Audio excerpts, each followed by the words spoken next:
Hi, I'm Todd Heitkamp, the owner of Dakota Angler here in Sioux Falls, South Dakota, with this week's 2-minute fishing report. Well, folks, the cooler weather and honestly the less humid weather made it more enjoyable for a lot of fishermen out there on the area lakes this past week. And that did definitely impact the fishing around the area. It made it more enjoyable, obviously, and people were able to spend more time on the water. And I think that's why the reports have been a little bit better this week than the previous week because of the time spent on the water. Up in the northeastern part of the state, lakes that produce walleyes continue to be the same ones that we've talked about for the previous weeks.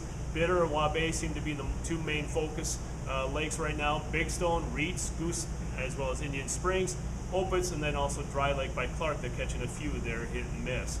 Down the southeastern part of the state, the lakes continue to be Ponset, Thompson, Albert, Dry Lake by Willow Lake, Sinai, 81 Ponds, Twin, Diamond, as well as occasionally Madison.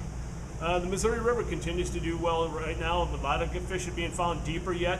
A lot of water temperatures haven't changed much, so again, it seems like a lot of guys are either pulling plugs or pulling bottom bouncers, and that trend is pretty much the same on the area lakes too. What guys have been doing has been really the pattern the past couple of weeks, using slow death spinners with crawlers or pulling hornets or even flicker shads and shad wraps on area lakes. As far as the panfish bite is concerned, again, it seemed like the perch bite has increased due to the cooler water temperatures a little bit in some areas. They haven't cooled a lot, but still it has helped as far as the schooling of the fish a little bit. The lakes that produced perch this past week included Swan, Big Stone, Bitter, Ponset, Thompson, Dry Lake by Willow Lake, as well as Diamond, 81 Ponds, Sinai, and also Madison. And the crappie bite is hit and miss on the area lakes, but the three main lakes that produced crappie this past week included Thompson, Ponset, as well as Sinai.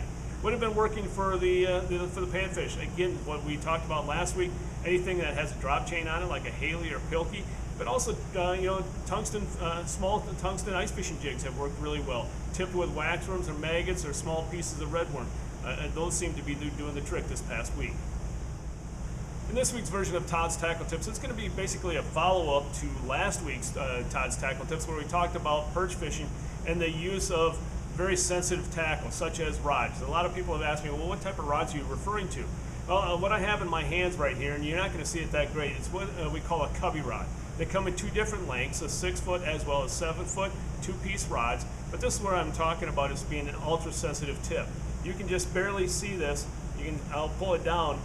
You can see the bend that rod actually has. And so a perch can easily sit there and tap on that and you notice the bite right away. And that's what I'm referring to as far as a sensitive rod. These cubby rods are fantastic rods and we highly recommend them. We carry them year round for perch fishing just because of the fact that so many people like them. Again, because of the sensitive tip.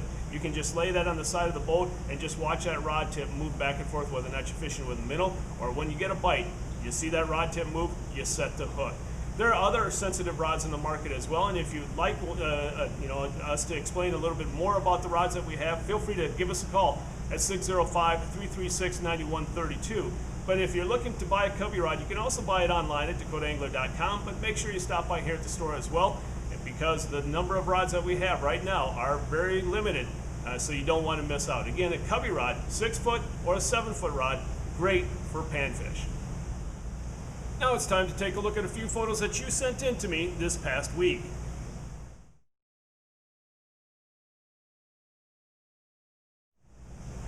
And remember, folks, if you'd like your photo included in next week's version of the 2-minute fishing report, please send it to me. Send it to Todd at dakotaangler.com or post it to our Facebook wall. And if I use your photo, your name will be entered into a monthly drawing for a $25 gift certificate.